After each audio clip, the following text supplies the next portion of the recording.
Alas 5 na and we're live here in the Wawawin Studio.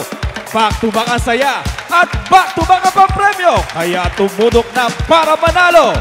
And here comes the main man, the one and only Willie Rep Villaman.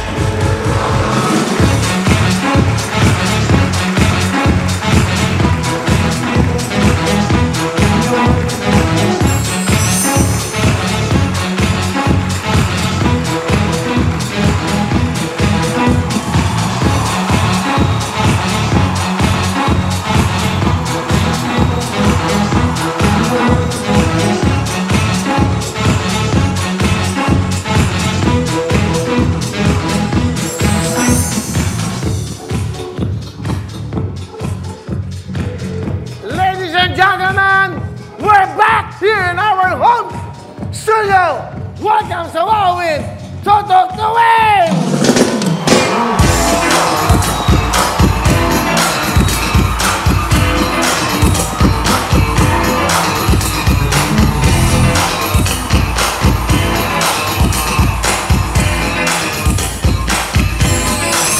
That's right, today is Monday, August 30 na po. Magandang hapon, Pilipinas at sa mga sulok ng mundo. Ito po ang programa ng Bawat Pilipino. Anuman ang bumigil sa amin, hindi kami titigil sa pagbibigay ng saya at pagbibigay ng abot kaya ng tulong namin. Dahil sa programang ito, kayo lagi ang aming iniisip. Kayo lagi ang aming iniisip, di ba? Hindi lang yun. Kayo lagi ang iniisip namin kung ano dapat namin gawin para sa inyo. Kung paano namin kayo bibigyan ng kasiyahan araw-araw at kung paano kami magbibigay sa inyo ng tablet, jacket, at 20,000 cash! That's right!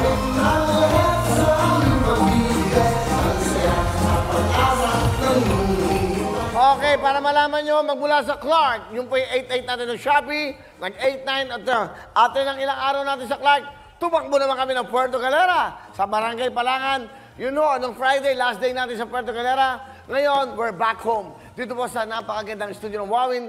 Dito po sa GMA 7. At siyempre, maraming salamat sa GMA Engineering. They're back! Okay. Pakita mo, Direk. Pakita mo yung ating mga cameraman. Hey! That's right. Everybody happy? Yun, pakita mo si Jong. Yan, Direk. Pakita mo yung ating mga cameraman, ha? Nagbakasyon sila, but anyway, ang pinaka-importante, gumagawa tayo ng paraan.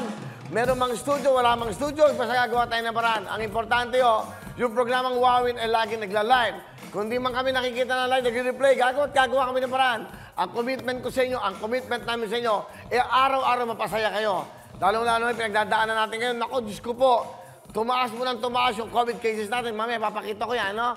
Nagulat ako, more than 20,000. More than 20,000, nasa 22,000 mahigit po ang may COVID case po ngayon, cases natin.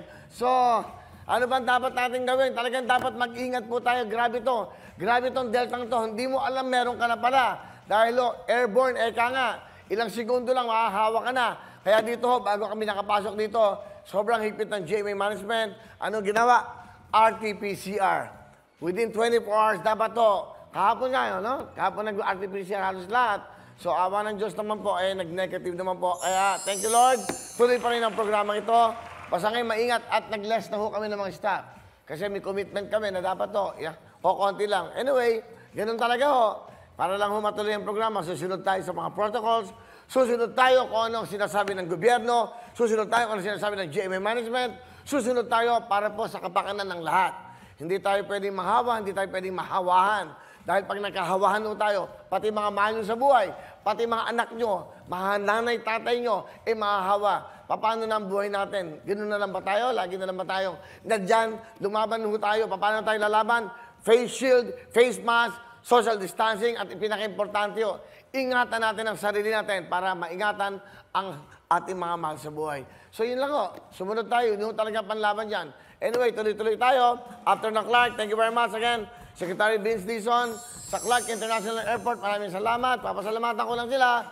Of course, at syempre ho, salamat din ho kay Mayor Rocky ng Palanga, Puerto Galera, Rocky Ilagan, sa kanila pong namumuno, sa tourism nila, at sa IATF, sa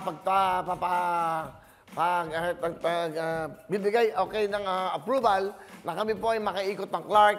Sa IATF po kasi kami dumadaan eh. And of course, sa management ng GMA. So from Clark, sa Puerto Galera, ito, balik na po tayo sa studio dahil MECQ na po. So ganun lang naman eh, susunod ka lang, eh po pwede namang huminto ako, pwede namang huminto kami. Di ba? Pero bakit ako hihinto? Eh commitment nga namin yung magpasaya sa inyo. Kaya, awa ng Diyos, ito, kami, alam nyo, sa totoo lang, para malaman nyo, may konting sipon lang, konting ubo, pinapakwarantin ko na. Kasi sabi ko, pag ako nahawa, walang programa, paano tayong lahat? Pero maganda naman sa aking patakaran, pag kayo ay naka-quarantine, sabi nila, no work, no pay. Hindi. May sweldo pa rin kayo sa WBR Production. So, ganun talaga eh. Kailang iniingatan mo mga kasama mo, lahat. So, paano? Pag nagkasakit ako, di 14 days akong wala dito. Hindi ba? Hindi naman po pwedeng kumuha kayo ng ibang host. Paano kayo magpepera o kahon? Hindi naman po pwedeng ganun. So, ganun talaga eh. So, kailangan mag-ingat kayo para pag nag-ingatan yung sarili nyo, naiingatan nyo ako dahil ako yung nakaharap sa camera. Tayong lahat magkakasama. So, para tuloy-tuloy yung programa. Hello mga kapuso! Ako po si Ipon. Minabati ko unang-una dyan mga kaipo natin, mga kaskwami ko dyan. Nagustuhan nyo ba ang video na to? Marami pa kaming inanda para sa inyo. Mag-subscribe lang sa Wowowin YouTube channel. Tsaka, don't forget to hit the, the bell button para lagi kang updated. Yun lang!